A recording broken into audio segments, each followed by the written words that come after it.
Good evening, I'm Melissa Ridgen with your New Year's Eve edition of APTN National News, and we're looking back on a year of firsts. For the first time, Canada has an Inuk Governor General, and we joined her on her first ever state visit. This is the first time, too, that APTN has joined a Governor General on a trip abroad. Here's Lindsay Richardson and Tamara Pimentel with that story from Berlin, Germany.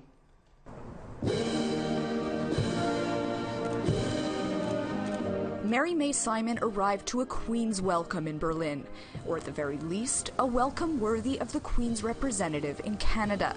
This three-day trip to Germany is Simon's first since her history-making appointment to the role of Governor General, and Canada's first state visit to Germany in 20 years. The agenda was packed. A tête-à-tête with the German president at the palatial Schloss Bellevue, a visit to the Humboldt Forum to see Haida totem poles purchased in the 1800s, a fist bump with former German President Angela Merkel, a photo op with the mayor of Berlin beneath the Brandenburg Gate, and at least 3 guest book signings. The goal of the visit is to strengthen the political relationship between Germany and Canada. And while leaders were happy to meet her, so were the hangers-on. The feeling, it seems, is mutual. You love Canada? Yeah. Where's your school? I love Germany. After a breakneck, breakless day of public visits,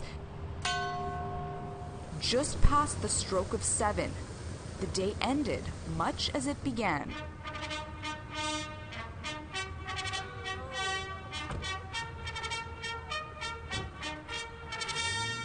With music, the utmost formality, and no room for discomfort. After greeting dozens of guests at the presidential residence, Simon and her husband retired to a private state dinner for a bit of respite before waking up and doing it all again tomorrow. The overall agenda of the state visit combines cultural and political events. And for Simon, it also provides an important opportunity to discuss Canada's painful residential schools legacy and its lasting impacts on First Nations, Inuit and Métis across the country. In a written statement, Simon says she hopes to, quote, reconcile past mistakes with future hope. The visit continues tomorrow in Frankfurt with the opening of their namesake book fair, where Canada is the guest of honor this year. Lindsay Richardson, APTN National News, Berlin. Canada's first Inuk Governor General, Mary May Simon, got to take in Frankfurt's famous book fair tour, and attendees were able to take in a little taste of some Canadian Indigenous culture. Here's Tamara Pimentel and Lindsay Richardson once again. Canada was the guest of honor at the Frankfurt Book Fair, and it was the sights and sounds of Indigenous performers that represented the nation. I offer a lot of variety in my performance, so I share stories, and I even share some of my music, which is electronic style dance music. World-famous Dallas Arcan brought the tradition of Cree hoop dancing from Alberta to the international stage in regalia that's been built upon over the span of 10 years. The beadwork was actually a rescue because a lot of our beadwork ends up in pawn shops. So I found the whole set in a pawn shop, and it turns out that it was a friend of mine's late father's beadwork. So every part kind of has a story, and then even this piece I found in a pawn shop in Wetaskiwin.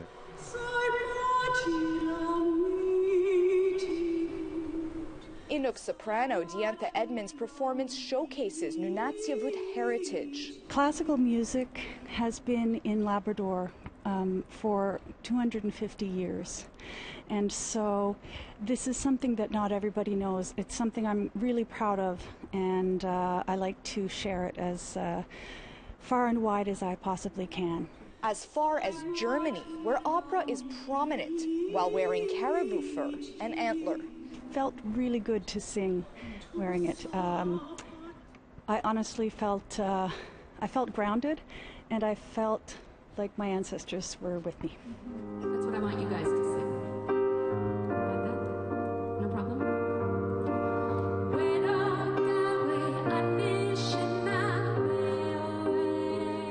Cree Métis LGBT singer-songwriter Isque engaged with her German audience. What we're doing is we're inviting the spirits in with us here today to come and help heal the people.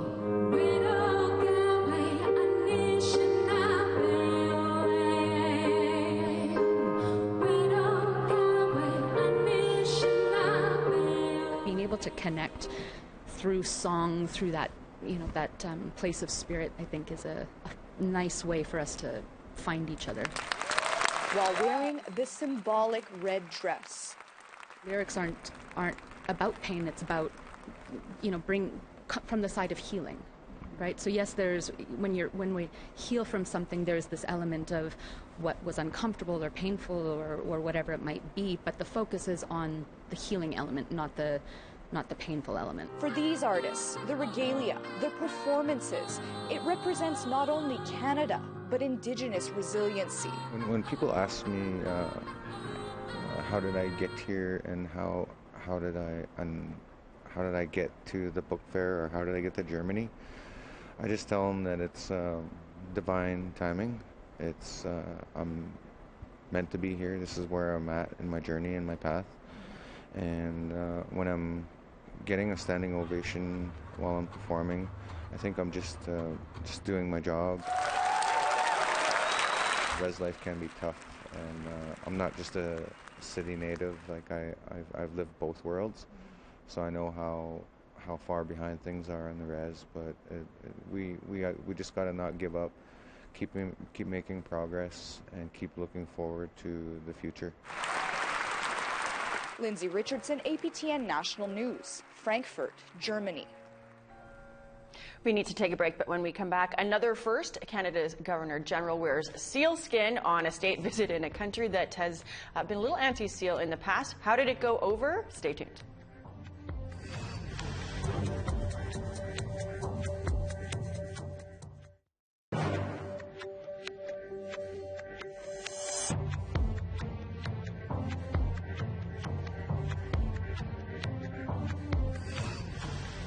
We all know the saying, you are what you eat, but how about you are what you wear? During her state visit to Germany, Governor General of Canada Mary May Simon decided to don sealskin during her meeting with German leaders, promoting Inuit pride while addressing a controversial trade policy.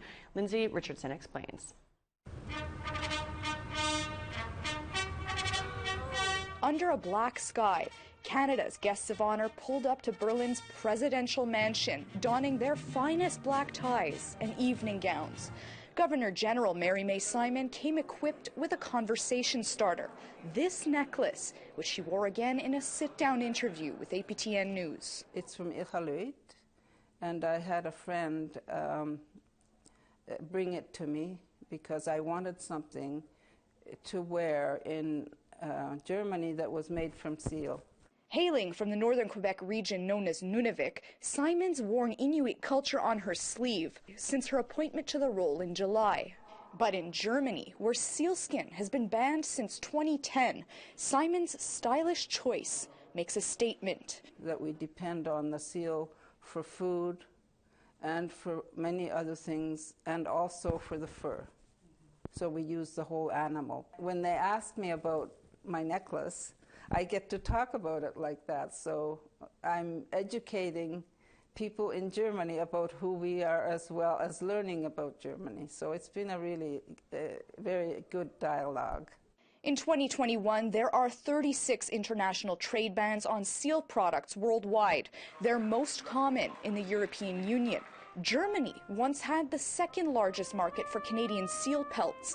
If you look hard enough, you may find a garment forgotten in the back of an antique store.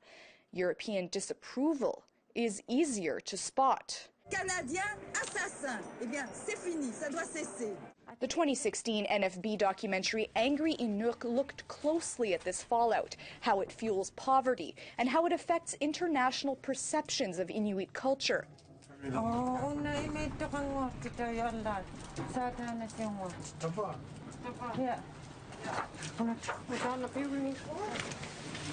They've been fighting the decision at the highest levels for years, and through their accessories, Simon and other delegates fought misconceptions during the recent state visit to Germany. We cannot adapt we cannot start growing cows in our homeland, and we're not going to.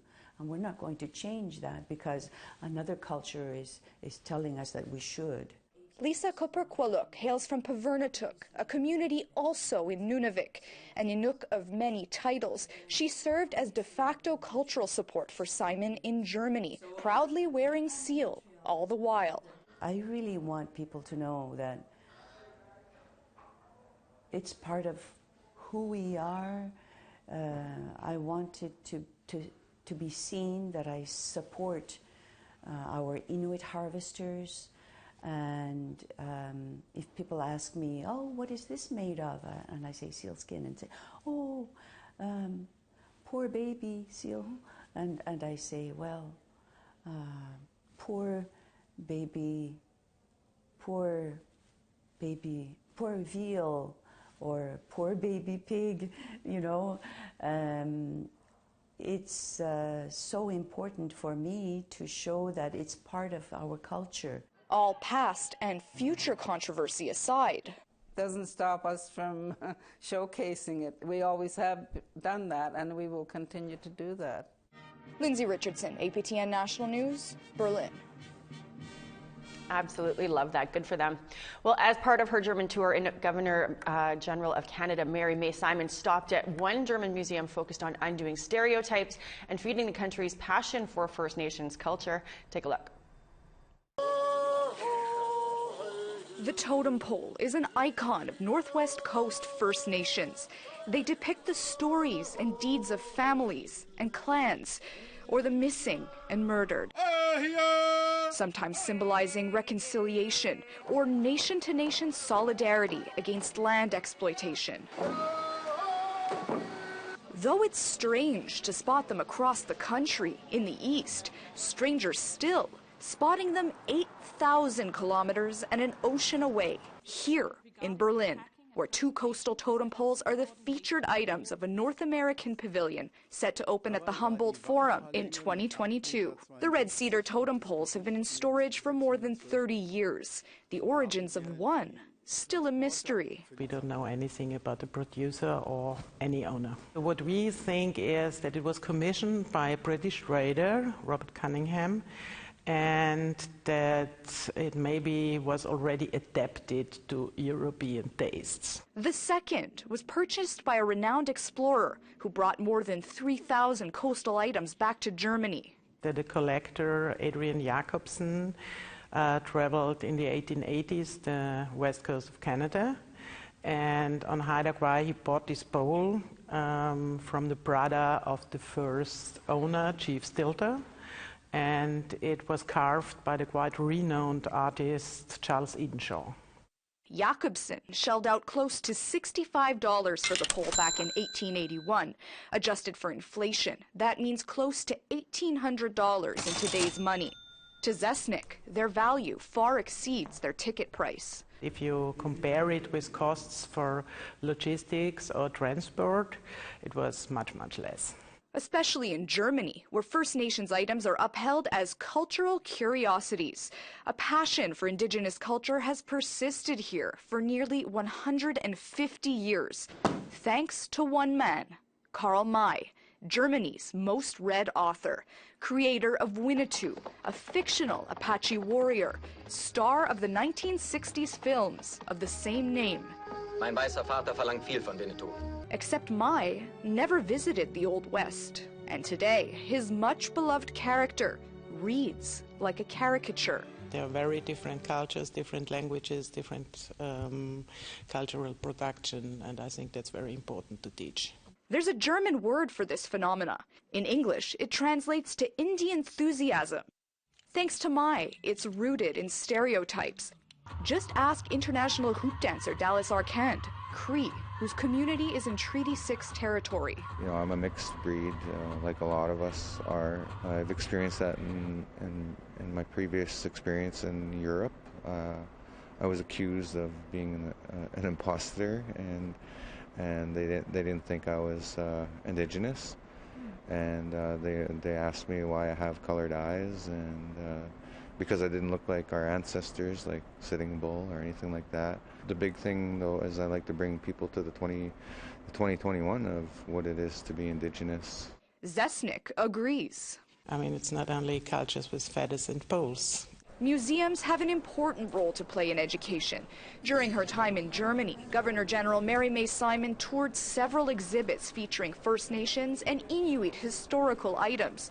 She acknowledged Germany's work towards reconciliation in an interview with APTN. When I met with leaders, we had an opportunity to talk to each other about some of the initiatives that we have to undertake to address the wrongs of the past. And we've also talked about how difficult it is to talk about these issues. And you know, the president of Germany told me that he goes every day to an event that addresses reconciliation. And as Governor General, I hope I'll be able to do that as well. In museums, this means modernizing narratives. Though well respected in his time, Jakobsen, who brought the totem poles to Berlin, also recruited First Nations and Inuit families for Germany's turn-of-the-century ethnological exhibits, better known today as human zoos. We will kind of have counter-narratives to Jakobsen's 19th century perspective as a collector who was collecting in times of European colonialism, and then having perspectives of First Nations representatives from today. I'm still learning, and we hope that these processes of transcultural cooperation will go on. Lindsay Richardson, APTN National News, Berlin. With some fascinating information. Well, it's time for another break, but still ahead, the rest of that German trip. Rounding out the week, the Governor General and the time that our team spent there. We will have that when we come back. Stay with us.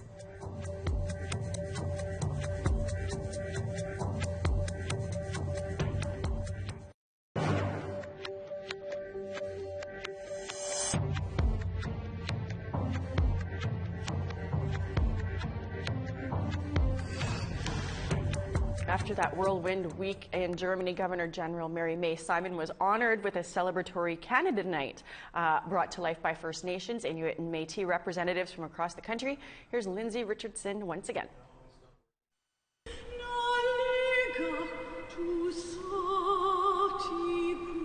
It was a high point of the Governor General's recent state visit to Germany, the Frankfurt Book Fair's Canada Night, in all its colors, where spectators also became performers.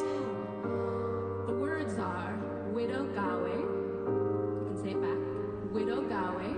Widow Gawe. Governor General Mary May Simon knows the importance of nights like these. We have a duty to listen to Indigenous voices and to learn from them. And performers, in turn, recognize the example being set by Simon's historic appointment. I was thrilled. I was absolutely thrilled. It's progress. That's what it feels like. That's what it looks like. Seeing that representation in all of our different elements is, priceless. The state visit's rollout was rigorous, a combination of political and cultural outings. There were meetings with Germany's most prominent leaders, roundtables on issues specific to Canada's north, and several museum tours. In a sit-down interview with APTN News, Simon explained it's all about striking a balance. You know, I have to look at it in a way where my priority is always Indigenous issues because I'm Indigenous, but at the same time I need to remember, and I do, that I am representing all Canadians. And while it's one thing to travel across the world and see cultural items on display, it's another thing to do it while feeling culturally supported. That's where these women come in. My Cree name loosely translated into English is Sky Dancer. I'm Cree. My given name is Louise Bernice Half. Louise Bernice Half is the first Indigenous Parliamentary Poet Laureate of Canada and one of the delegates attending as cultural support for Simon. It challenged my core values, like I'm not used to formal dress, formal behavior, and having to wash my mouth. You know? Half spent 7 years at Blue Quills Residential School in Alberta. She says parts of the trip and its discussions were painful, but are necessary in the long run. Sometimes my anger and my bitterness is like way up there, right? And other times I'm okay, I'm calm. And if it hadn't been for my personal therapy and going back to our spiritual practices, I wouldn't be able to do the work that I do. And it's just so important to be not only intellectual about it, but to have the emotional breath with it so that you can reach people and educate the public.